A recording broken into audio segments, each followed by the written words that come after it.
ஆண்டவராக இயேசு கிறிஸ்துவின் இனிய நாமத்தினாலே உங்களை நான் வாழ்த்துகிறேன்.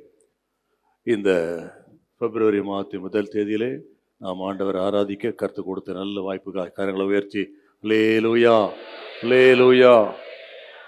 2025 ஆண்டிலே ஒரு மாதத்தை கடந்து வரக்கூடிய கிருபை கொடுத்தார். ஜனவரி மாதம் முழுவதும் கர்த்தர் நம்ம நடத்தின எல்லா தயவுக்காக கரங்களை தட்டி கர்த்தரை ஸ்தோத்திரம் பண்ணுவோம். Praise the Lord. Hallelujah. Hallelujah. Praise the Lord. இந்த மாதமும் அதை காட்டிலும் கர்த்தர் நம்மை மேலாய் நடத்துவாராக. ஹல்லேலூயா. ஆண்டவருக்கு நான் மகிமை செலுத்துகிறேன். தொடர்ந்து கர்த்தர் நம்மோடு இந்த நாளிலும் பேசும்படியாக அப்படியே தலைகளை தாழ்த்தி ஜெபம் பண்ணுவோம். பரிசுத்தம் உள்ள நல்ல பிதாவே உமக்கு நன்றி செலுத்துகிறோம். எங்கள் ஆண்டவர் இயேசு கிறிஸ்துவின் நாமத்தில் ஜெபிக்கிறோம். கர்த்தாவே எங்களோடு பேசும். கர்த்தாவே பேசும். இயேசு கிறிஸ்துவின் மூலம் நல்ல பிதாவே, ஆமென். நீதிமொழிகள் 21 அதிகாரம் 31வது வசனம். நீதிமொழிகள் 21:31. குதிரை யுத்த நாளுக்கு ஆயத்தமாக்கப்படும். குதிரை யுத்த நாளுக்கு ஆயத்தமாக்கப்படும். ஜெயமோ கர்த்தரால் வரும். ஜெயமோ கர்த்தரால் வரும். இந்த மாதத்துல ஜெயம் கொடுக்கிற ஆண்டவர் நம்ம மத்தியில வந்திருக்கிறார். Praise the Lord. Hallelujah. கர்த்தர் சொல்கிறார், நீங்கள் வெற்றி பெறுவீர்கள். இந்த மாதத்திலே நீங்கள் வெற்றி பெறுவீர்கள். ஜெயமோ கர்த்தரால் வரும். ஆமென். இது நாம் வழக்கமான ஒரு வசனமா இருந்தாலும் ஆண்டவர் நமக்கு கொடுக்கிற வார்த்தை. ஜெயமோ கர்த்தரால் வரும். நீங்கள் வெற்றி பெறுவீர்கள். You will succeed. நீங்கள் வெற்றி பெறுவீர்கள். ஒருவேளை தொடர்ந்து தோல்வியை சந்தித்துட்டு வந்திருக்கலாம். தொடர்ந்து நஷ்டத்தின் மேல் நஷ்டம். எவ்வளோ பிரயாசப்பட்டும் பலன் இல்லாமல் இந்த மாதம் எப்படி இருக்குமோ என்று கலங்கி வந்திருக்கலாம். அல்லது குறிப்பிட்ட அந்த விஷயத்துல நமக்கு வெற்றி கிடைக்குமா, நான் இன்றைக்கு போகிறேன், இது என்ன ஆகுமோ என்றெல்லாம் பல நிலையில வந்திருக்கலாம். நீ ஆண்டவர் அருமையான தேவ ஜனத்தை பார்த்து சொல்கிறார், நீங்கள் வெற்றி பெறுவீர்கள். இந்த மாதத்துல வெற்றி உங்களை தேடி வரும். ஜெயமோ கர்த்தரால் வரும். ஒரு தேவ பிள்ளைக்கு வெற்றி எப்படி வரும்னு கேட்டீங்கன்னா, நீங்கள் தேவனுக்கு பிரியமான பிள்ளைகளா இருக்க வேண்டும். தேவன் கொடுத்த இலக்குகள் அந்த தேவன் கொடுத்த இலக்குகளை நிறைவேற்றுவதற்கு நீங்கள் எப்பொழுதும் ஆயத்தமா இருக்கணும். 2 வார்த்தை முக்கியம் தேவ பிள்ளைகளுக்கு வெற்றி பெறுவதற்கு. நீங்கள் தேவனுக்கு பிரியமான பிள்ளைகளா இருக்கணும். தேவன் கொடுத்த இலக்குகள், தரிசனங்கள், அதை நோக்கி நீங்க பிரயாணம் பண்ணணும். அதை நீங்கள் அதிகமாய் நம்பணும். சுருக்கமா சொல்ல போனால், தேவனையே நீங்கள் சார்ந்து இருந்தால் இந்த மாதத்தின் வெற்றி நிச்சயம் நமக்கு உண்டு. ஆமென். இப்போ இந்த வசனத்தை கொஞ்சம் பார்ப்போம் ஷார்ட்டா. இந்த வசனத்தை பார்ப்பதுக்கு முன்னாடி முந்தைய வசனத்தையும் பார்க்கணும். நான் தான் அடிக்கடி சொல்லுவேன், எந்த ஒரு வசனத்தை தியானம் பண்ணாலும் வாசிச்சாலும் முன்னாடி பின்னாடி பார்க்கணும்னு. அப்போ முந்தைய வசனத்தை வாசித்து விட்டு இதுக்கு வரணும். முந்தைய வசனத்தை வாசிப்போம். கர்த்தருக்கு விரோதமான ஞானமும் இல்லை, புத்தியும் இல்லை, ஆலோசனையும் இல்லை. குதிரை யுத்த நாளுக்கு ஆயத்தமாக்கப்படும். ஜெயமோ கர்த்தரால் வரும். 30வது வசனம் என்ன சொல்லுதுன்னா, தேவனுக்கு விரோதமாக யுத்தம் பண்ணாதிருங்கள். அதான் 30வது வசனம். தேவனுக்கு விரோதமாய் யுத்தம் பண்ணாதிருங்கள். Not to fight against God. தேவனுக்கு விரோதமாக யுத்தம் பண்ணாதிருங்கள். அடுத்த வசனம் என்ன சொல்லுதுன்னா, தேவன் இல்லாமல் யுத்தம் பண்ணாதிருங்கள். 2 வசனத்துக்கு அர்த்தம் புரியுதா உங்களுக்கு? தேவனுக்கு விரோதமாக யுத்தம் பண்ணாதிருங்கள். அப்படின்னா தேவனுக்கு விரோதமா நம்ம எப்படி யுத்தம் பண்றதுன்னா, தேவனை நினையாமல் வாழ்வது, தேவனை விட்டு தூரமா இருப்பது, உலக சிநேகத்தோடு வாழ்வது, மாம்ச சிந்தையோடு வாழ்வது. எல்லா வசனம் தான். மாம்ச சிந்தை தேவனுக்கு விரோதமான வகை, உலக சிநேகம் தேவனுக்கு விரோதமான வகை. அப்படின்னா தேவனோடு யுத்தம் பண்றது என்று சொன்னால் உலக சிநேகத்தோடு வாழ்வது, மாம்ச சிந்தையிலேயே எப்பொழுது இருப்பது, தேவனை விட்டு தூரமா இருப்பது. இவர்கள் தேவனோடு யுத்தம் பண்ணுகிறார்கள். கமாலியல் சொல்வார், இந்த சனகரின் சங்கத்துல இவர்களை அடிச்சு என்ன பண்ணலான்னு ஆலோசனை வரும் பொழுது அவர் வார்த்தை சொல்லுவார், கவனமாயிருங்க, இவர்கள் செய்கிற காரியம் கர்த்தருக்கு பிரியமாயிருந்தால் நீங்கள் தேவனோடு போர் செய்கிற மக்களா போயிருவீங்க, ஆகவே கவனமா இருங்க அப்படின்னு சொல்லுவார். அப்படின்னா தேவனுக்கு விரோதமாக யுத்தம் பண்ணக்கூடாது. வாலிப தம்பி தங்கச்சிங்க யாரும் கவனிக்கணும் நல்லா. ரெண்டாவது, தேவன் இல்லாமல் யுத்தம் பண்ணக்கூடாது. இந்த மாதத்துல ஆண்டவர் இல்லாமல் எந்த ஒரு திட்டம் பண்ணக்கூடாது, தீர்மானம் பண்ணக்கூடாது. எங்க போனாலும் தேவனோடு போகணும், தேவனை சார்ந்து கொள்ள வேண்டும், ஆண்டவரை நம்பி எந்த காரியம் செய்ய. அதனால வித்தவுட் காட்ங்கிறது நமக்கு நஷ்டம். ஆகவே கர்த்தருடைய பிள்ளைகள், தேவன் இல்லாமல் யுத்தம் பண்ணாதிருங்கள், தேவனுக்கு விரோதமாக யுத்தம் பண்ணாதிருங்கள். நமது வாழ்க்கை மையமே தேவனா இருப்பதாக. கையை வைத்து ஹல்லேலூயா. குதிரை யுத்த நாளுக்கு என்று ஆயத்தமாக்கப்படும், ஜெயமோ கர்த்தரால் வரும்னா குதிரை என்று சொன்னால், இன்னைக்கு சங்கீதம் வாசித்தோம் இல்லைங்களா? சங்கீதம் 20:7 என்ன சொல்லிருக்கீங்க? 20:7. சிலர் ரதங்களை குறித்தும் சிலர் குதிரைகளை குறித்தும் மேன்மை பாராட்டுகிறார்கள், நாங்களோ எங்கள் தேவனாகிய கர்த்தருடைய நாமத்தை குறித்தே மேன்மை பாராட்டுவோம். ஆக குதிரை என்பது நம்ம சொந்த பலத்தை குறிக்குது, சொந்த ஞானம், அறிவு, பலன், அதை சார்ந்து வாழ்வதை குறிக்கிறது. ஆனால் தேவனை சார்ந்து வாழ்கிற வாழ்க்கையை தான் நமக்கு வெற்றி கொண்டு வரும். சிலர் குதிரைகளை குறித்து மேன்மை பாராட்டுகிற, நாங்களோ எங்கள் தேவனாகிய கர்த்தருடைய நாமத்தை குறித்தே என்று சொன்னால், உலகத்தார் அப்படி இருக்கிறாங்க. ஆனா நாங்கள் அப்படி இல்லை. எங்கள் பலன் இயேசு, எங்கள் ஞானம் இயேசு, எங்கள் சாமர்த்தியம் இயேசு, எங்களுடைய அனுபவம் இயேசு, எங்களுக்கு எல்லாம் எங்கள் ஆண்டவர் இயேசு தான். அப்படிப்பட்டவர்களுக்கு இந்த மாதத்தில் மிகப்பெரிய வெற்றியை கர்த்தர் கொண்டு வருவார்கள். Praise the Lord. நான் சொல்ற ஒவ்வொரு வார்த்தையும் நீங்க அப்படியே இருதயத்தில் எழுதணுங்க. சங்கீதம் 33:16-17 வசனம். சங்கீதம் 33:16-17. எந்த ராஜாவும் தன் சேனையின் மிகுதியால் ரட்சிக்கப்படான், சௌரியவானும் தன் பலத்தின் மிகுதியால் தப்பான். ரட்சிக்கதற்கு குதிரை விருதா, அது தன் மிகுந்த வீரியத்தால் தப்புவியாது. பார்த்தீங்களா? என்றால் நீங்கள் இன்னொரு வசனம் வாசிக்கலாம். சங்கீதம் 3:8 பார்த்தீங்கன்னா, ரட்சிப்பு கர்த்தருடையது. ஹல்லேலூயா. ரட்சிப்பு என்று சொன்னால் குதிரையினால் இல்லை, யுத்தத்தில் வெற்றி என்பது கர்த்தரால் வருகிறது. கர்த்தர் சொல்லுகிற வார்த்தை சொல்லுகிறேன், யுத்தம் கர்த்தருடையது, யுத்தம் கர்த்தருடையது. நீங்கள் சும்மா இருப்பீர்கள், கர்த்தர் உங்களுக்காக இந்த மாதத்தில் யுத்தம் பண்ணுவார், உங்களுக்காக வழக்காடுவார், கர்த்தர் உங்களுக்காக யாவையும் செய்து முடிப்பார். ஹல்லேலூயா. Praise the lord. அதான் தாவீதும் சொல்லுவார். 1 சாமுவேல் 17:47 வாசித்து பாருங்க.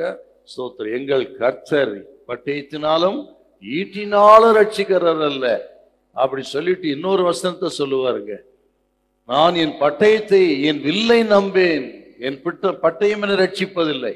எவ்வளோ வசனத்தை சொல்லலாம் என்றால், இந்த மாதத்துல எவ்வளோ படிச்சிருக்கலாம், அனுபவம் இருக்கலாம், சாமர்த்தியம் இருக்கலாங்க.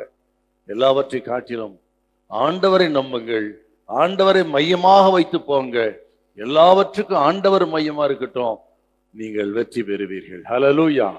தேவனை மையமா வைத்திருக்கிற ஜனத்துக்கு அடையாளம் என்னன்னா, அவர்கள் ஜெபிப்பார்கள், எல்லாவற்றுக்கும் ஜெபம் பண்ணுவாங்க. வர வர ஜெபம் ரொம்ப குறைந்து கொண்டு வருகிறது விசுவாசிகள் மத்தியில. ஜெபத்துக்கு அதிகமா ஆர்வம் காட்டுறதல்ல, ஜெபத்துக்கு அதிகமா திரும்புறதில்ல, ஜெபத்தை விரும்புறதில்ல.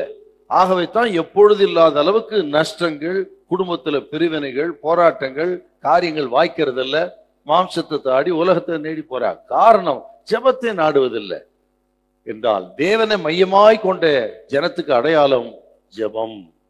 ஆகவே உலகம் எப்படி வளர்ந்தாலும் என்ன மாறினாலும் ஜெபத்தை விட்டுறாதீங்க, ஆண்டவரை மையமாய் வைத்திருங்கள், நீங்கள் வெற்றி பெறுவீர்கள். ஹல்லேலூயா. அப்படியே கையை உயர்த்தி ஹல்லேலூயா. ஆமென். எத்தனையோ தேவ மனுஷனுடைய மிஷனரி வாழ்க்கையெல்லாம் தொடர்ந்து நான் வாசித்துக் கொண்டிருக்கிறேன்.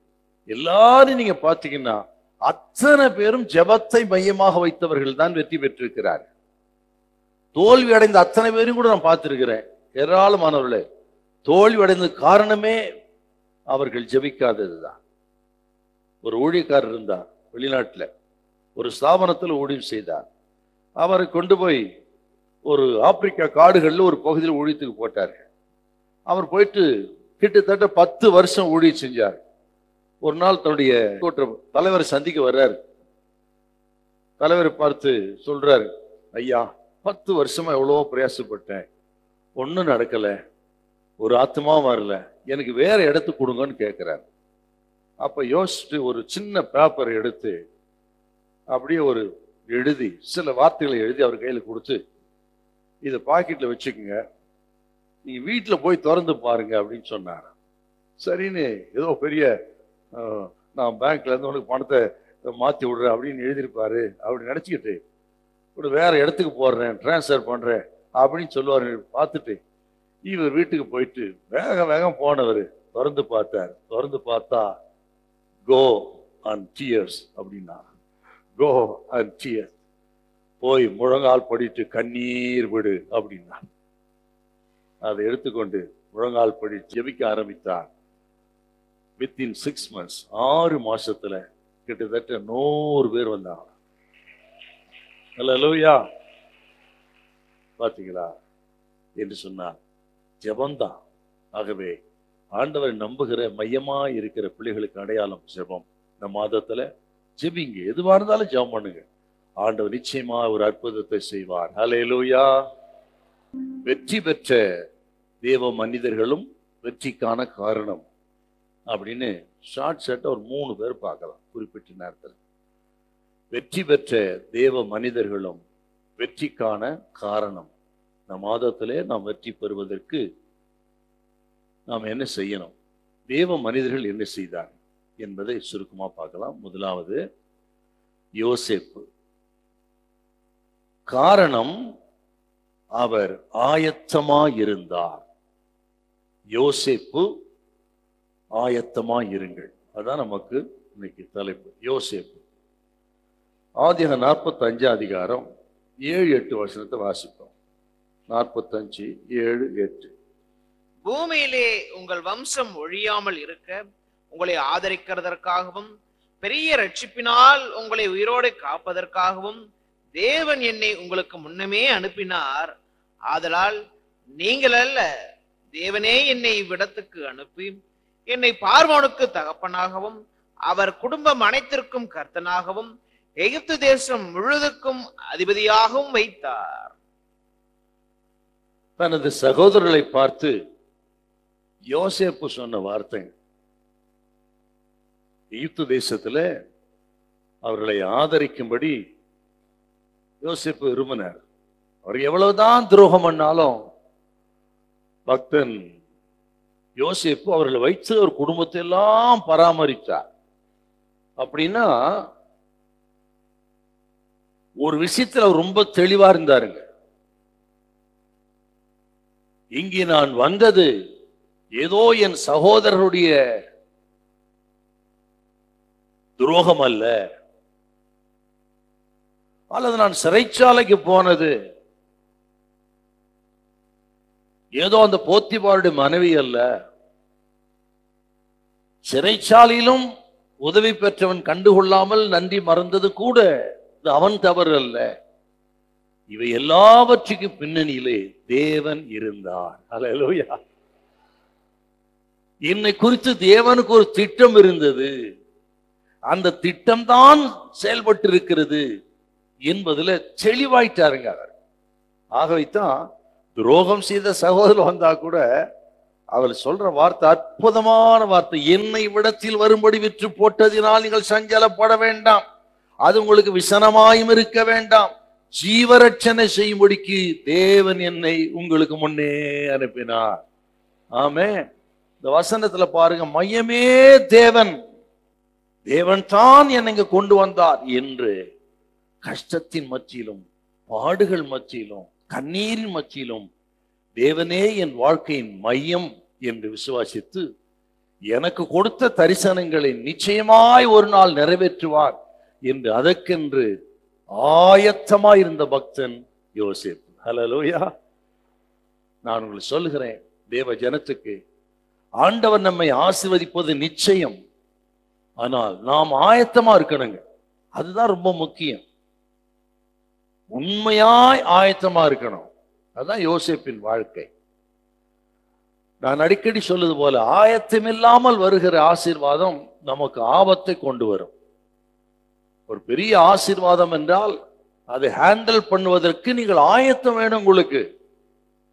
சாலமோன் அப்படி ஆயத்தம் இல்லை, இளம் வயதிலே ராஜாவாயிட்டான். தாவீதுக்கு இருந்த அனுபவங்கள் அவருக்கு இல்லை. ஆண்டவர் தாவீதை அநேக நெருக்கங்கள், பாடுகள், கண்ணீர் வழியாய் நடத்தி குகையில வைத்த பிறகுதான் அரண்மனையில வைத்தார். குகை வாழ்க்கை இல்லாமல் அரண்மனையில வாழ முடியாது தேவ பிள்ளைகளுக்கு. குகையில தேவனோடு இருந்தால்தான் அரண்மனையில் தேவனோடு இருக்க முடியும். ஆக எத்தனை பாடுக, நஷ்டம், கஷ்டம் எல்லாம் வந்தாலும் சரி, அதெல்லாம் வீண் கிடையாது. தேவன் நம்மை உருவாக்குற இடம். ஹல்லேலூயா. அந்த அனுபவம் தாவீதுக்கு இருந்தது, அது சாலமோனுக்கு இல்லைங்க. ஆகவே தான் ஒரு திரளான ஐஸ்வர்யம் வந்த பொழுது அவனால் ஹேண்டில் பண்ண முடியல. அந்நிய ஸ்திரீகளை விவாகம் பண்ணி மனம் போல ஜீவித்து மாயை மாய் என்றே அவர் வாழ்க்கை முடிந்தது. ஆகவே தான் சொல்றேன், ஆயத்தம் இல்லைன்னா, ஆயத்தம் இல்லாத போது வருகின்ற ஆசீர்வாதம் நமக்கு ஆபத்தா போயிடும். இன்னொன்றையும் பார்க்கணும், நீங்க கர்த்தர்களை உயர்த்த உயர்த்த உயர்த்த நீங்கள் தாழ்த்தி கொண்டே இருக்க வேண்டும். ஆமே. அப்படி இந்த தாழ்மை இல்லைன்னா, இதெல்லாம் ஆயத்தங்க, அந்த தாழ்மை இல்லை என்று சொன்னால் அந்த ஆசீர்வாதமே உங்களுக்கு சாபமா போயிடும். அதுக்கு பெஸ்ட் எக்ஸாம்பிள் உசியா ராஜா. உசியா ராஜாவை தேவன் ஆசீர்வதித்தார். அந்த காலத்திலே பசுமை புரட்சி செய்தவன், வெள்ளாண்மை பெரியர், 52 வருஷம் யூதா ராஜ்யத்தை ஆளுகை செய்து நல்ல வந்தாங்க. ஆனால் தேவன் உயர்த்தின பொழுது தாழ்மை இல்லை. ஆசாரிகள் செலுத்த வேண்டிய அந்த தூப கலசத்தை எடுத்துக்கொண்டு ஆசரிப்பு குளத்துக்குள்ள பிரவேசித்தான். உசியாவே, இது உமக்கு லபியாது, நீ பண்ணக்கூடாது, அவ்வளவுதான். குஷ்டம் பிடித்து சாகர வரலும் கடைசி வரலும் ஒரு தனித்து வீட்டிலே கூடியிருந்து மடிந்தான் உசியா. பாத்தீங்களா? ஆண்டவங்களை உயர்த்த உயர்த்த, ஆசீர்வதிக்க ஆசீர்வதித்த, கூடவே தாழ்மை பெருகணும். ஹல்லேலூயா. தாழ்மை இல்லைன்னா வந்தபடியே ஆசீர்வாதம் போயிடும், அதுவே சாபமா மாறிடுது. ஊழியக்காரர்களுக்கு அப்படித்தான், எல்லாருக்கும் அப்படித்தான். தேவன் கொடுக்கிற ஆசீர்வாதத்தை பெற, ஊழியத்துல பயன்படுத்த பயன்படுத்த எவ்வளவா தாழ்த்தணும் அவ்வளவா தாழ்த்தணும். நம்ம எவ்வளவாய் மறைச்சு கொள்ளணும். தேவன் உயர்த்து கொண்டே இருப்பார். இதெல்லாம் ஆயத்தங்கள். யோசேப்பு அப்படி ஆயத்தமா இருந்தார். சரிங்க, அவர் ஆயத்தமா இருந்ததுக்கு ஒரு காரணம் என்னன்னு கேட்டீங்கன்னா, தேவன் கொடுத்த 2 சொப்பனங்கள் தாங்க காரணம். அதெல்லாம் நம்ம நல்லா தெரியும் நமக்கு. முதல் சொப்பனம் என்ன? ஆதியாகமம் 37ஆம் அதிகாரம் 6-7 வசனம். 37:6-7. அவன் அவர்களை நோக்கி, நான் கண்ட சொப்பனத்தை கேளுங்கள். நாம் வயலில் அறுத்த அரிகளை கட்டி கொண்டிருந்தோம்.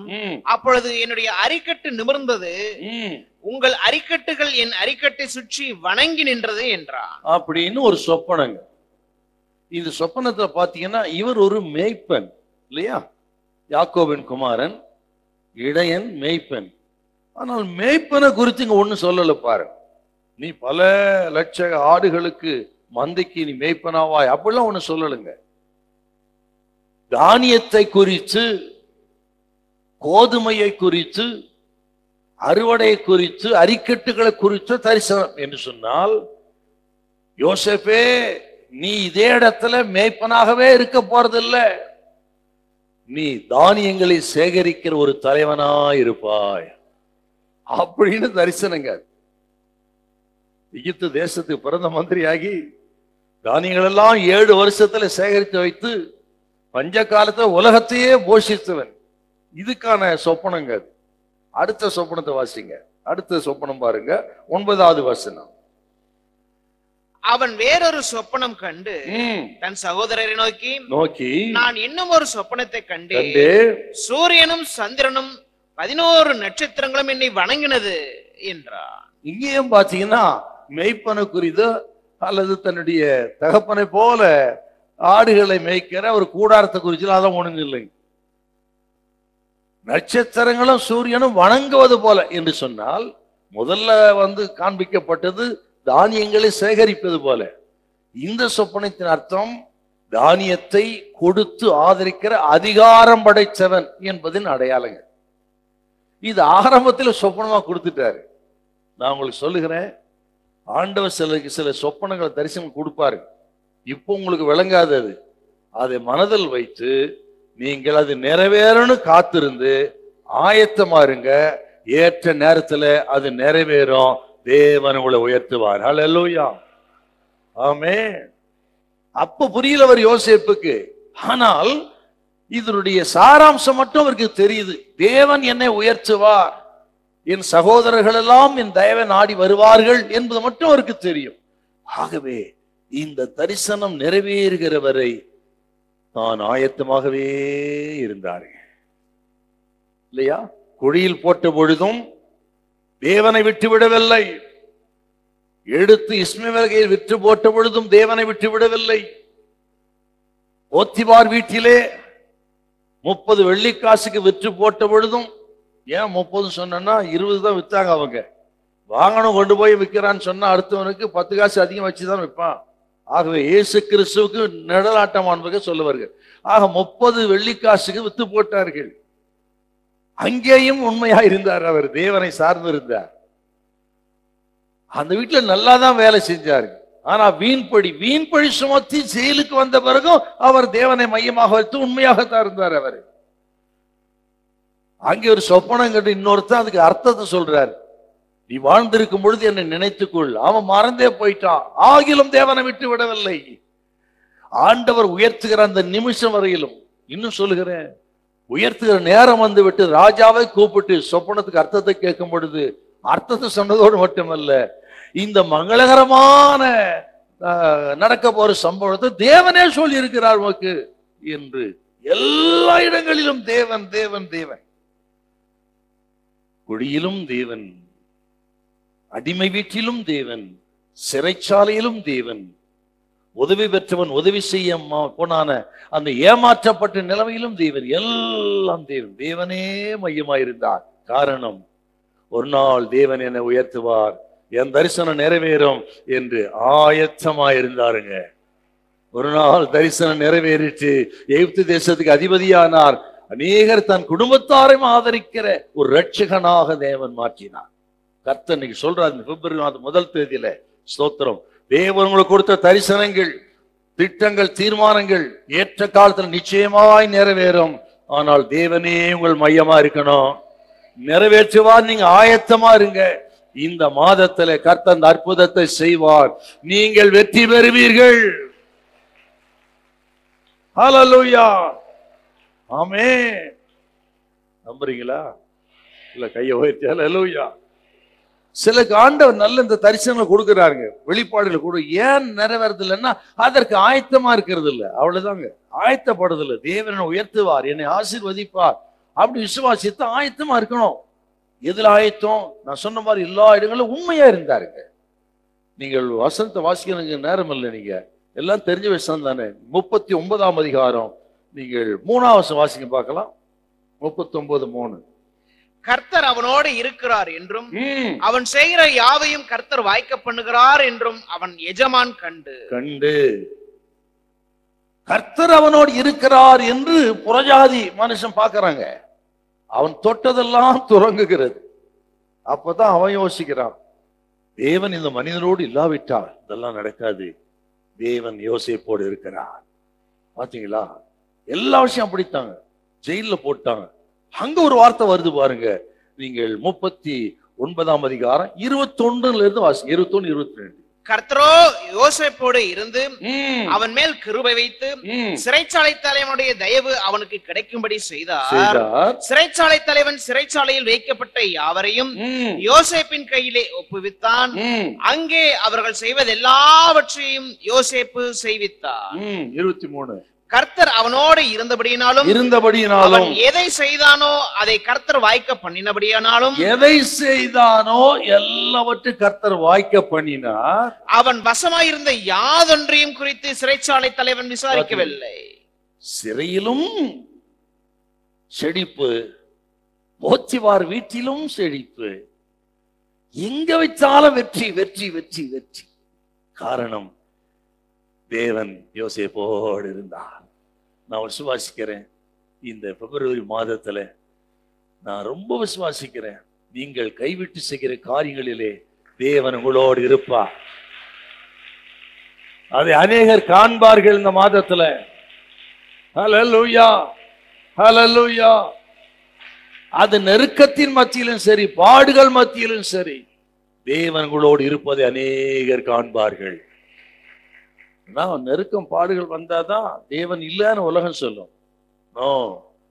இந்த மாசத்துல அவர்கள் காண்பார்கள் தேவன்களோடு கூட இருக்கிறார். ஆனா உண்மையா மட்டும் இருந்துடணும். கொஞ்சத்தில் உண்மையானவனை. ஆகவே உண்மையா இருங்கள். அவர் ஆசீர்வதிப்பார், தரிசனங்கள் நிறைவேறும் என்று ஆயத்தமா இருங்கள். தேவனை மையமாக கொண்டிருங்கள், ஜெபியுங்கள். ஜெயமோ கர்த்தரால் வரும். ஆமே. ஒரு சைனாவிலிருந்து ஒரு மிஷினரி ஒரு இடத்துக்கு வந்து இங்கிலாந்து தேசத்துல சாட்சி சொன்னாராம். அப்படி சாட்சி சொல்லும் பொழுது இப்படி சொன்னாராம், நான் இங்க இருந்து புறப்பட்டு போய் மிஷினரி ஊழியத்தை செய்கிறேன். எனக்கு படிப்பு தெரியாது, எனக்கு சைனா தேசத்துல எந்த மனுஷனும் தெரியாது, மொழி தெரியாது, கலாச்சாரம் தெரியாது, சோத்திரம் ஒண்ணுமே எனக்கு தெரியாது, எல்லாம் தெரியாது தெரியாது தெரியாதுன்னே சொல்லிட்டு வர்றாராம். அந்த சின்ன கூட்டத்தில் இருந்த ஒருத்தர் ரொம்ப அவரு டென்ஷன் ஆகி பொறுமை இழந்து, இன்னும் எல்லாத்துக்கும் தெரியாது தெரியாது தெரியாது, என்னத்தான் உங்களுக்கு தெரியும்? அவர் சொன்னாராம், தேவன் இல்லாமல் நான் ஒன்று செய்ய முடியாது என்று எனக்கு தெரியும் அப்படின்னார். அல்லேலூயா. அவர் இல்லாமல் எதையும் செய்ய முடியாதுன்னு எனக்கு தெரியும். அதுதான் என் ஊழியத்தின் வெற்றி. பாத்தீங்களா, ஆண்டவர் இல்லாமல் எதையுமே செய்ய முடியாது. அதான் ஆரம்பத்திலே சொல்லிட்டேன், தேவனுக்கு விரோதமாக யுத்தம் பண்ணாதிருங்கள், தேவன் இல்லாமல் யுத்தம் பண்ணாதிருங்கள், தேவனோடு போங்க.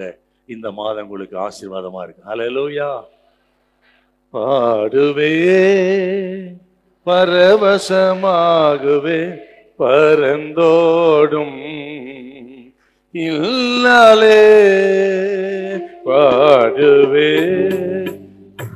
வசமாகவே பரந்தோடும் இல்லாலே, என்று மாறும் எந்தன் துயரம் எல்லே மனமும் ஏங்கை, என்று மாறும் எந்தன் துயரம் எல்லே மனமும் ஏங்கை, மாறாவின் கசப்பை மதுரமாற்றி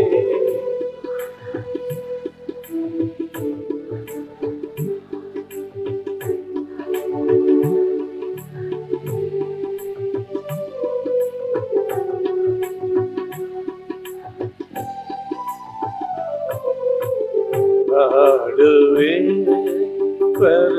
பரவசமாகுவே பரந்தோடும்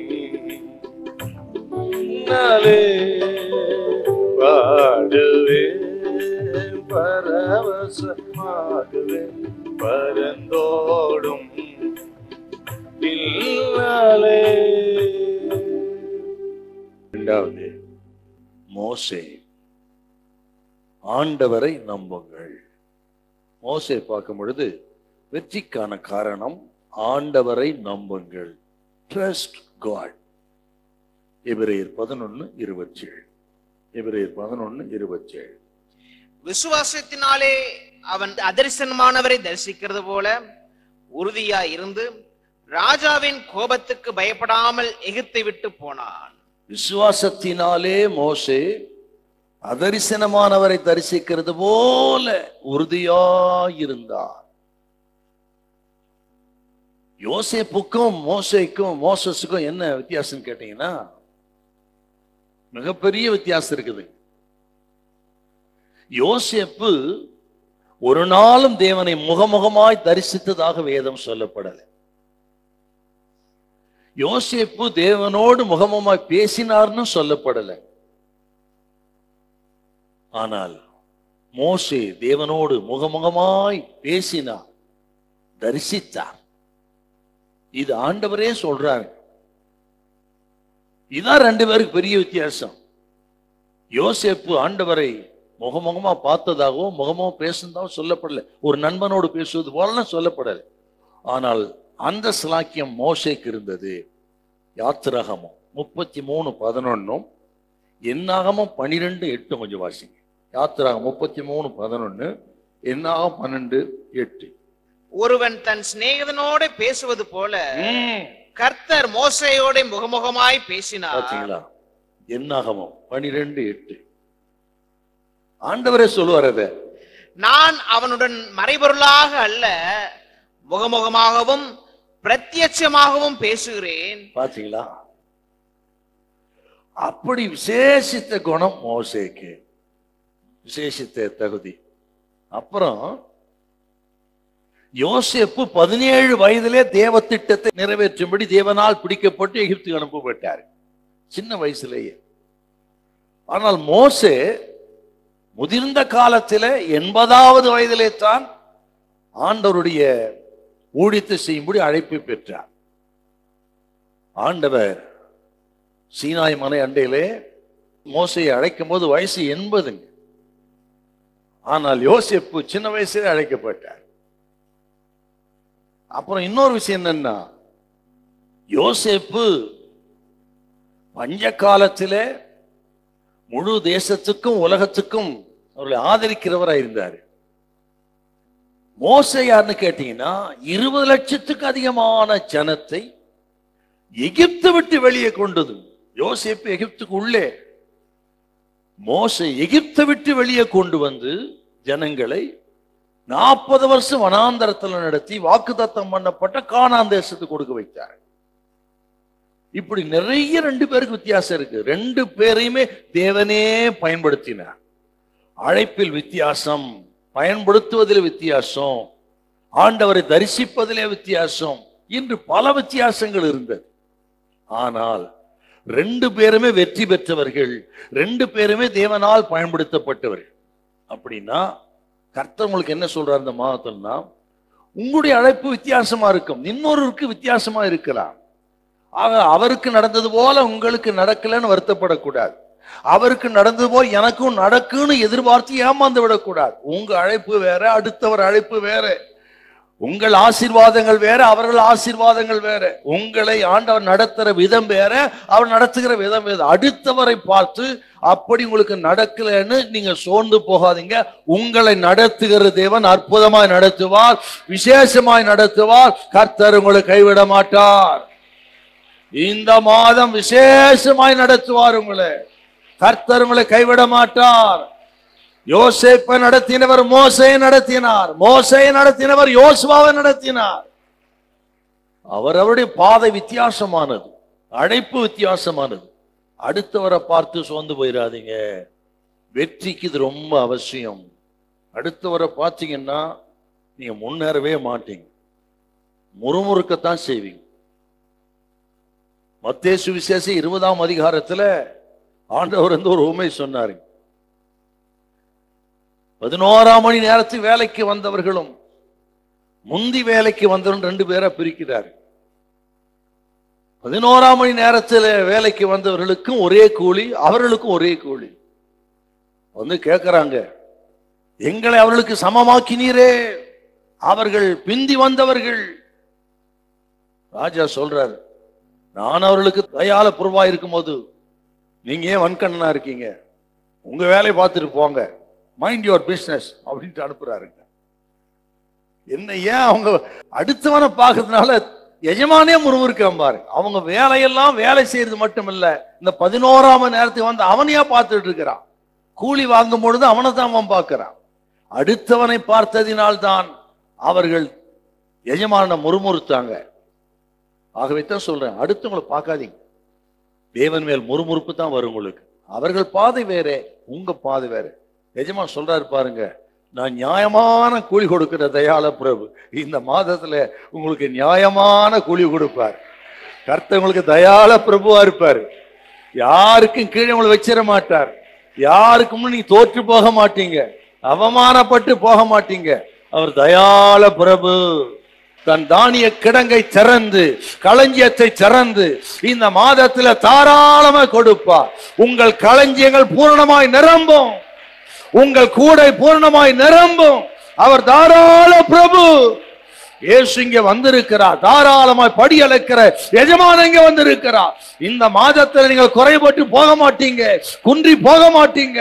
சோத்திர அடுத்தவரை ஆசீர்வதித்தவர் உங்களை மேன்மைப்படுத்துவார். கர்த்தர் உங்களை கைவிடவே மாட்டார். உங்களுக்கென்று தனி அழைப்பு உண்டு, உங்களுக்கென்று தனி பாதை உண்டு, உங்களுக்கென்று ஆசீர்வாதம் விசேஷமா இருக்கிறது. அதுல ஒன்று குறைபட்டு போகாது.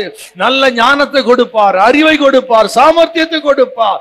ஓ ஹல்லேலூயா. யாருக்கு மட்டும் நீங்கள் தன்னை ஒளிந்து விட கர்த்தர் விட மாட்டார் உங்களை. நிச்சயம் இது.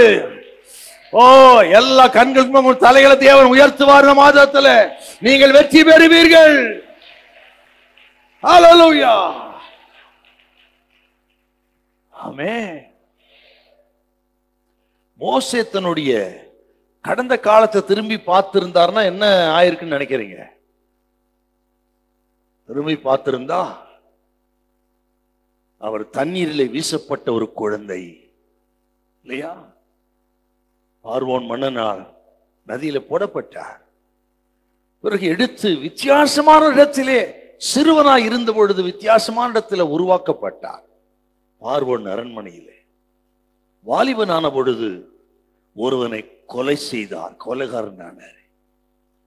அதன் பிறகு மீதியான் தேசத்து வனாந்தரத்துக்கு ஓடி போய் 40 வருஷம் வாழ்க்கையின் பாதி பகுதியை வனாந்தரத்தில் கழித்து தலைமறைவு வாழ்க்கை. இந்த வனாந்தரத்திலிருந்து எத்திரோன் குடும்பம் வித்தியாசமான குடும்பம். அங்கே விவாகம் பண்ணினார். அங்கே இருந்துதான் எத்து தேசத்துக்கு வந்தாருங்க அவர். இதுதான் கடந்த காலம். தோல்வி, தலைமறைவு வாழ்க்கை, அடிமைத்தனம், நதியில் போடப்படுதல், வித்தியாசமான சூழ்நிலை வளர்க்கப்படுதல், இதுதான் கடந்த காலம். இந்த இப்படிப்பட்ட கடந்த காலத்தின் மத்தியிலே இவர் வெற்றி பெற்றார் என்று சொன்னால் 20 லட்சத்துக்கு ஜனம், அதிகமான ஜனத்தை வனாந்தரத்தை வழிநடத்தி கர்த்தர் கொடுத்த பொறுப்பில் வெற்றி பெற்றார் என்று சொன்னால் என்ன காரணம் கேட்டீங்கன்னா, நல்ல கவனிக்கணும். கர்த்தர் உங்களோடு தான் பேசுறாரு. அத்தனை பேரோடு பேச நான் விசுவாசிக்கிறேன். ஏன் அவர் வெற்றி பெற்றது காரணம் என்னன்னு கேட்டீங்கன்னா, என் தோல்விகளை, என் ஏமாற்றங்களை, என் தவறுகளை அதையும் தேவன் பயன்படுத்துவார் என்று விசுவாசித்தாருங்க. அவர் என் தோல்வியை ஜெயமாய் மாற்றுவார் என்று விசுவாசித்தார். இத்தனை கடந்த கால தோல்வி இருந்தாலும் சரி, ஏமாற்றங்கள் இருந்தாலும் சரி, அதையும் கர்த்தரால் பயன்படுத்த முடியும். தோல்வி அடைந்த மனுஷனை கர்த்தர் வெற்றி பெற வைக்க முடியும் என்று மோசே தேவனை விசுவாசித்தார். அதான் வாசி கேட்டோம், அதரிசனமானவரை தரிசிக்கிறது போல். அப்படி என்ன அர்த்தம்னா, தேவன் எங்கெல்லாம் வைத்தாரோ அங்கெல்லாம் பிரச்சனைகள் வந்த பொழுது தேவன் என்னோடு இருக்கிறார்னு பார்க்கிறாருங்க. அவர் செங்கல் மத்தியில பிரச்சனை, பின்னாடி துரத்திட்டு வர, முன்னாடி செங்கல் குறுக்க இருக்கிறது, தப்பிக்க முடியல. அங்கேயும் பயப்படாதிருங்கள் சொன்னார்னு கேட்டா என்ன காரணம்? அங்கேயும் கர்த்தர் என்னோடு இருக்கிறாரு ஆண்டவரை பார்க்கிறாருங்க. அவரு மாறா விஷயத்துல அப்படித்தான், அமலேக்கு விஷயத்துல அப்படித்தான். ஏற்பட்ட சோதனைகள் எல்லாவற்றையும் மத்தியிலும் ஜெபிச்சார். அவர் முகத்தை தேடினார்னா இதாங்க விஷயம். மாறா விஷயத்திலையும் கர்த்தர் இங்கே இருக்கிறாரு, வெற்றி பெறுவேன் விசுவாசித்தார். அமலேக்கு விஷயத்தில் அப்படித்தான், கர்த்தர் வெற்றி தருவார்னு விசுவாசித்தார். எல்லா விஷயத்திலும் அதரிசனமானவரை தரிசிக்கிறது போல என்றார். எல்லா பிரச்சனை மத்தியும் ஆண்டவர் அங்க இருக்கிறதா பார்த்தார். அதுதான் வெற்றிக்கு காரணம். நான் உங்களுக்கு சொல்லுகிறேன், பரிசுத்தாவின் பலத்தை நான் சொல்லுகிறேன். ஒருவேளை ஏமாற்றமா, தோல்வியா, நஷ்டமா, ஒண்ணு நடக்கலையா, இப்போ விசுவாசிங்க கர்த்தர் உங்களோடு தான் இருக்கிறார். அவைகள் மத்தியில் வெற்றியை தருவா. நீங்கள் தோற்று போக மாட்டீர்கள். நிச்சயமா இந்த தோல்விகளுக்கெல்லாம் ஒரு ஜெயம் உண்டு. இந்த ஏமாற்றத்துக்கு பின்னணியில் ஒரு வெற்றி உண்டு. நிச்சயமாய் நிச்சயமாய் கர்த்தர் சொல்லுகிறார், அவர் உங்களை விட்டு போகவில்லை, அவர் உங்களோடு கூடவே இருக்கிறார். வாலிப தம்பி தங்கச்சி, நினைத்தது போல் நடக்கலையாவும் படிப்புல வேலையில தப்பா நினைக்காத, கர்த்தர் உன்னோடு இருக்கிறார். கர்த்தர் நடத்துவார். யாருக்கு முன் நீ தலை குனிந்து விட மாட்டாய். வெற்றி உன்னுடையது, ஜெயமோ கர்த்தரால் வரும். நல்லா தோத்திரம் பண்ணுங்க. Hallelujah, hallelujah, hallelujah, hallelujah, hallelujah. Praise the lord. மோசேயின் வாழ்க்கை வெற்றி, தோல்வி கிடையாது. கானானுக்குள்ள போகலன்னா தோல்வி நடத்த கிடையாது. நீங்க பிறகு வாசிச்சு பாருங்க, உபாகம் 34ஆம் அதிகாரத்தை கடைசியில் வாசிச்சு பாருங்க, அற்புதமா இருக்கு. அது வாசித்து அடுத்த குறிப்பு சுருக்கமா சொல்லுவோம். 34ஆம் அதிகாரம், உபாகம் 10, 11, 12. மோசே எகிப்து தேசத்திலே பார்வோனுக்கும் அவருடைய எல்லா ஊழியக்காரருக்கும் அவருடைய தேசம் அனைத்திற்கும் செய்யும்படி கர்த்தர் அவனை அனுப்பி செய்வித்த சகல அடையாளங்களையும் அற்புதங்களையும் அவன் இஸ்ரவேலர் எல்லாருக்கும் பிரத்யட்சமாய் செய்த சகல வல்லமையான கிரியைகளையும் மகா பயங்கரமான செய்கைகளையும் பார்த்தால், கர்த்தரை முகமுகமாய் அறிந்த மோசேயை போல ஒரு தீர்க்கதரிசியும் இஸ்ரவேலில் அப்புறம் எழும்பினதில்லை என்று விளங்கும். அப்படின்னு அவர் வாழ்க்கை வெற்றி தான் என்றார். என் தோல்வியும் வெற்றியாய் மாற்றுவான் விசுவாசிங்க. தோல்விகளையும் தவறுகளையும் கர்த்தர் பயன்படுத்துவார் விசுவாசிங்க. இந்த மாதத்திலே கர்த்தர் நல்ல வெற்றியை தருவார். ஹல்லேலூயா. தவறுகளை பயன்படுத்துவார் என்று சொன்னால் அதன் மூலம் கற்றுக்கொண்ட பாடங்கள் உங்களுக்கு வெற்றிக்கு உறுதுணையா இருக்கும்னு அர்த்தம். ஹல்லேலூயா. Praise the lord. ஒரு தேவ மனுஷன் ஒரு நாள் ஆண்டவர் இருக்கிறார் இருக்கிறார் அப்படி பிரசங்கம் பண்ணிட்டு இருந்தார். தேவன் இருக்கிறார் அப்படின்னு. அங்க அந்த கூட்டத்தில் ஒரு நாத்திகன் இருந்தான்.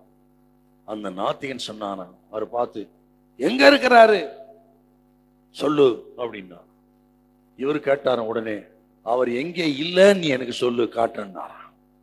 ஆமே, எங்க இருக்கிற அவங்க கேட்ட அவர் சொல்ற, அவர் எங்க இல்லை, எல்லா இடத்திலும் இருக்கிறார், அவர் நமக்குள்ளும் இருக்கிறார். ஹல்லேலூயா. கரங்களை உயர்த்தி,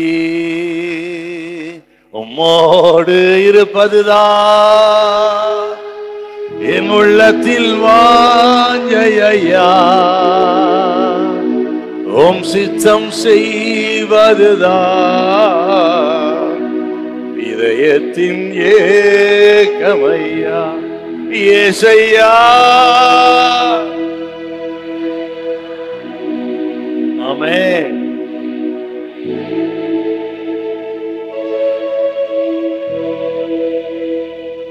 ஏசையா, உம்மைத்தானே என் முன்னே நிறுத்தியுள்ள.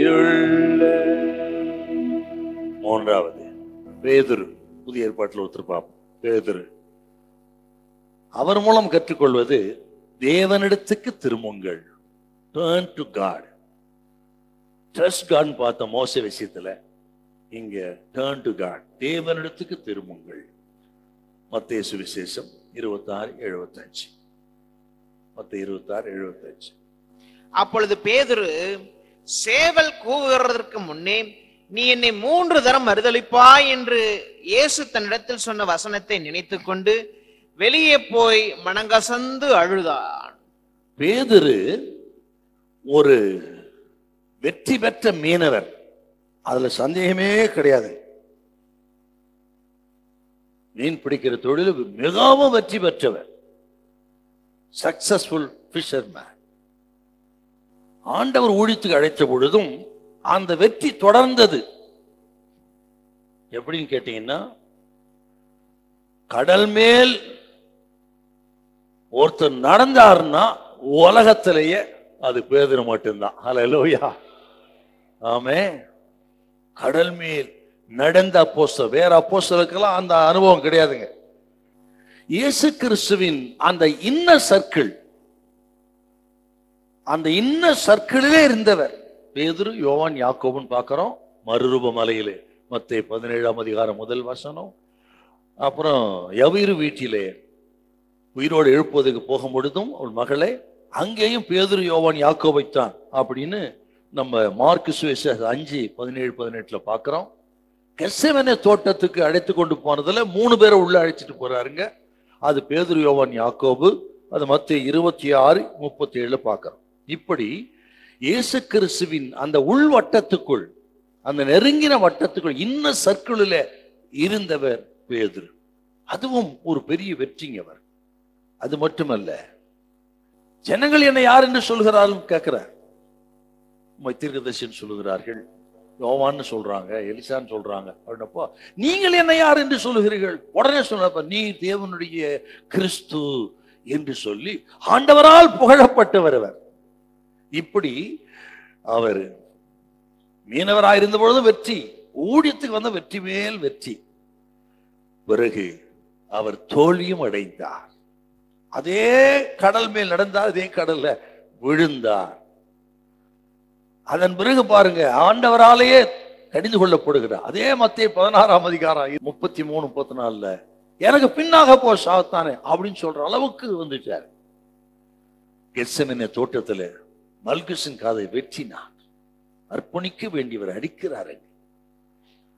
அதை தொடர்ந்து பிரதான ஆசாரியருடைய அரண்மனையில தனது எஜமானனையே 3 விசை அறியேன்னு சொல்லி சபித்து சத்தியம் பண்ணார். அது மட்டும் இல்லை, இயேசுவின் மரணத்துக்கு பிறகு நான் மீன் பிடிக்க போகிறேன்னு பழைய தொழிலுக்கே திரும்பிட்டார்.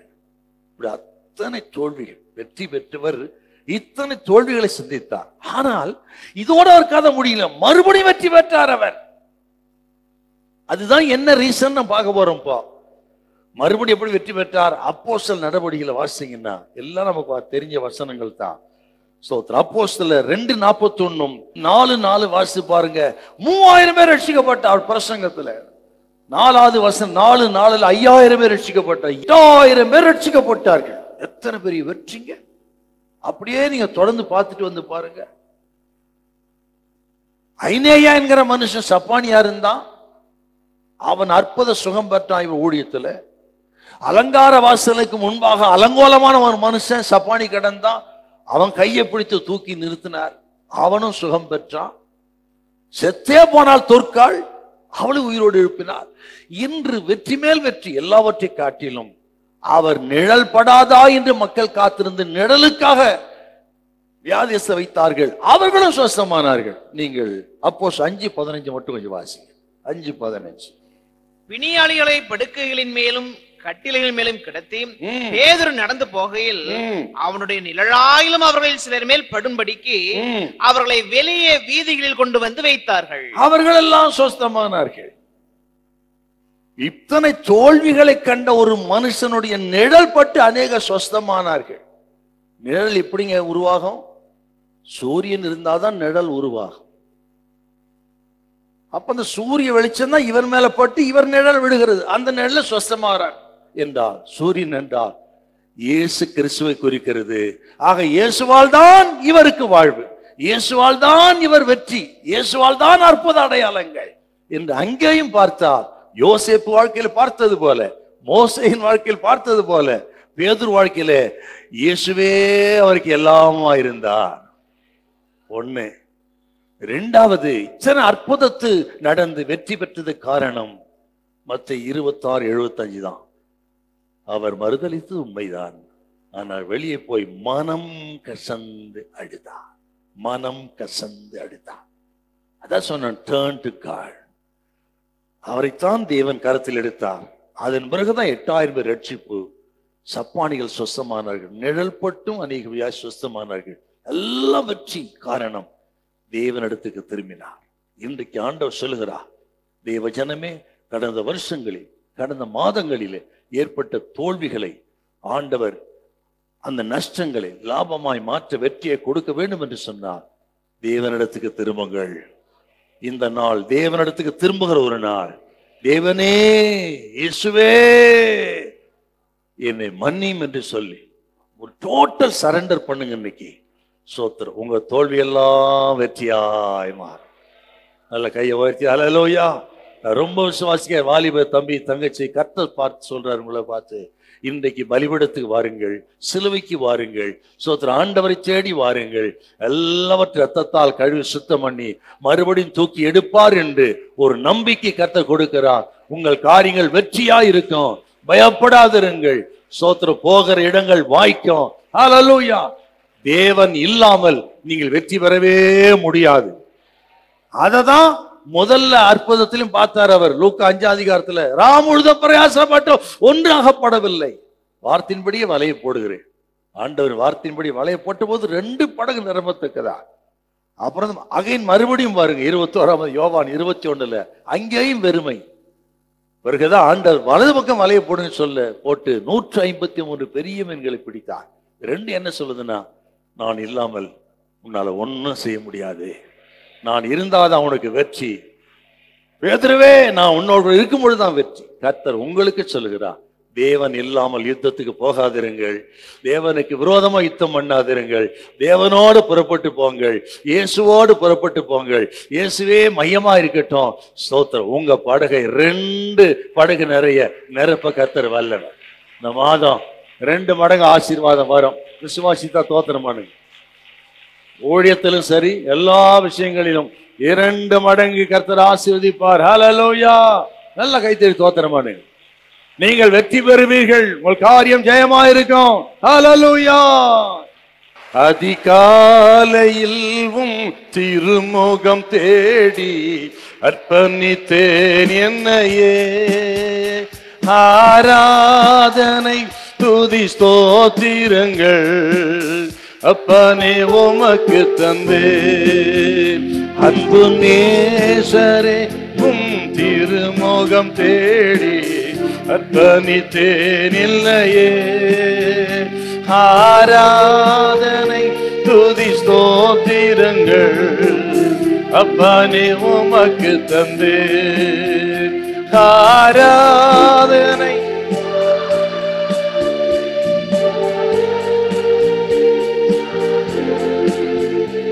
ஆராதனை ஆராதனை ஆராதனை ஆராதனை அன்பர் இயேசுராஜனுக்கு, ஆவியான தேவனுக்கு, அன்பர் இயேசுராஜனுக்கு, ஆவியான தேவனுக்கு. நல்ல கைத்தடி தோத்திரம் பண்ணுங்க. நல்ல தோத்திரம் பண்ணுங்க. ஜெயமோ கர்த்தரால் வரும், ஜெயமோ கர்த்தரால் வரும். மேற்கிலும் கிழக்கிலும் இருந்து ஜெயம் வராது, ஜெயமோ கர்த்தரால் வரும். குதிரை யுத்த நாளுக்கு ஆயத்தமாக்கப்படும், ஜெயமோ கர்த்தரால் வரும். சிலர் குதிரைகளை குறித்து ரஜங்களை குறித்து மேன்மை பாராட்டுகிறார்கள். நாங்களோ எங்கள் தேவனாகிய கர்த்தர் நாமத்தை குறித்து மேன்மை பாராட்டுவோம். அவர்கள் முறிந்து விழுந்தார்கள், நாங்களோ எடுத்து நிமிர்ந்திருக்கிறோம். இந்த மாதம் நீங்கள் நிமிர்ந்து நிற்கிற ஒரு மாதம், உங்கள் தலையகத்தை உயர்த்துகிற ஒரு மாதம். உங்கள் தலைகளை தேவன் உயர்த்துவார். ஓ, உங்கள் தோல்வி ஜெயமாய் மாறும். ஓ, நீங்கள் வெற்றி பெறுவீர்கள். இயேசுவின் நாமத்தில் நடக்கும். பரிசுத்த ஆவியானவர் உங்களுக்கு வெற்றி கொடுக்க வந்திருக்கிறார். எல்லா ஆவியில நிரம்பி ஸ்தோத்திரம் பண்ணுங்க. சத்துரு வெள்ளம் போல வந்தாலும் கர்த்தருடைய ஆவியான கொடியாற்றுவார். இந்த மாசம் அது ஜெய கொடி. ஆண்டவர் சொன்ன வார்த்தையின்படி தெய்வ ஜனம் ஆண்டவரே மையமாக இருக்கட்டும். அவரை நம்புங்கள், அவரிடத்துக்கு திரும்புங்கள், ஆயத்தமாயிருங்கள். கர்த்தர் உங்களை பயன்படுத்துவார். ஹல்லேலூயா. எல்லாம் எழுதுனேன். கரங்களை உயர்த்தி ஆராதனை ஆராதனை ஆராதனை ஆராதனை ஆராதனை.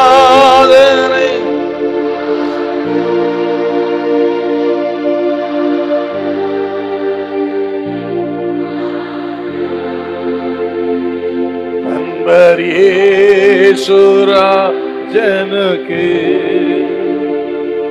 ஆவியான தேவனுக்கு,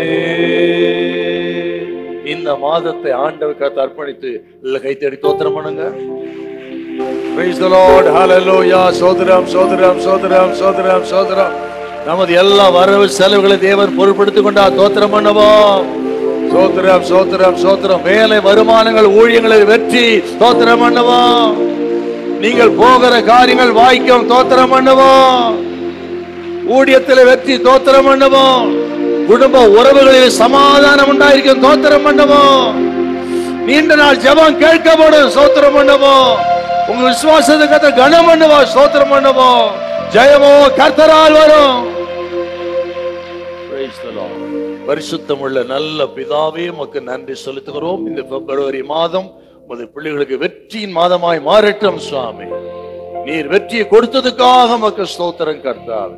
எல்லா விதங்களையும் இவர்களோடு கூடவே இருந்து வழிநடத்தும்படி வாழ்த்தி ஆசீர்வதிக்கிறேன். நல்ல சுகம், பலன், ஆரோக்கியத்தை அருளும் கர்த்தாவே. வேலை, வருமானங்கள், ஊழியம், படிப்பு எல்லாவற்றையும் வெற்றி உண்டாகும்படி ஜெபிக்கிறேன். கர்த்தர் உன்னை எல்லா தீங்குக்கு விலக்கி காப்பார் என்று மனதார வாழ்த்தி ஆசீர்வதிக்கிறேன். தொடர்ந்து கிருபை தாங்கட்டும் கர்த்தாவே. இயேசு கிறிஸ்துவின் மூலம் நல்ல பிதாவே.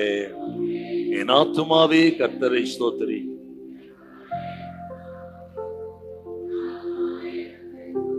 கர்த்தர் செய்த சகலங்களை மறவாதே. ஆம், ஆண்டவராக இயேசு கிறிஸ்துவின் கிருபையும் பிதாவாகிய தேவனுடைய அன்பும் பரிசுத்தாவுடைய ஐக்கியம் வழிநடத்தலும் சமாதானமும் இன்றைக்கும் இன்றைக்கும் சதா காலங்களிலும் நம் அனைவரோடு இருப்பதாக. அல்லேலூயா, அல்லேலூயா, அல்லேலூயா. God bless you.